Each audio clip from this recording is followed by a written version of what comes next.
Tower হ্যামলেটসের কাউন্সিলের পরিবেশ রক্ষায় বেশ কয়েকটি রাস্তা যানবাহন ও চলাচলের জন্য বন্ধ করে দেওয়া হয়েছে। এতে চরম ক্ষোভ সৃষ্টি হয়েছে স্থানীয় ব্যবসায়ী ও বাসিন্দাদের মধ্যে।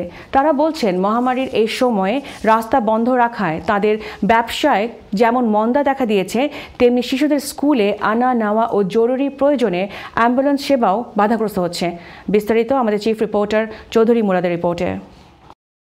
পূর্ব লন্ডনের টাওয়ার হ্যামলেটস কাউন্সিলের বেশ কয়েকটি রাস্তা স্থানীয় ব্যবসায়ী ও বাসিন্দাদের মতামত না নিয়েই বন্ধ রাখা হয়েছে এমন অভিযোগ তাদের।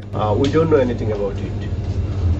এটা যদি তারা করে তে আমরা ব্যবসা লাগিয়ে ক্ষতি হইব, even though as well as আমরা কাস্টমার হলেও স্ট্রাগলিং করবা।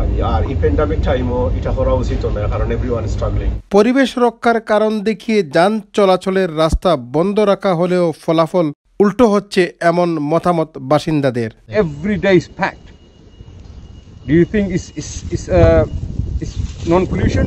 They're making more pollution around here. রাস্তা বন্ধ রাখায় বিভাগে পড়া বাসিন্দারা এর যৌক্তিকতা নিয়েও প্রশ্ন তুলছেন।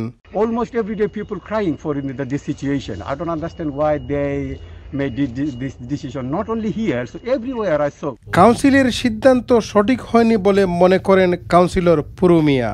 তিনি এর জন্য তদন্ত কমিটি গঠনেরও দাবি জানান। Council's procedures need to kick in. Safeguarding policies have to kick in. There needs to be an immediate suspension of the program and needs to be an independent investigation as to why there seems to be systematic discrimination of residents that are of colour, working class residents. ইতিপূর্বে Bangla town ব্রিকলেনেরও রাস্তা সাময়িকভাবে বন্ধ রাখে council. স্থানীয় বাসিন্দা ও ব্যবসায়ীদের দাবির প্রেক্ষিতে সে সিদ্ধান্ত প্রত্যাহার করে নেয় council. Chowdhury Murad, ION TV news, London.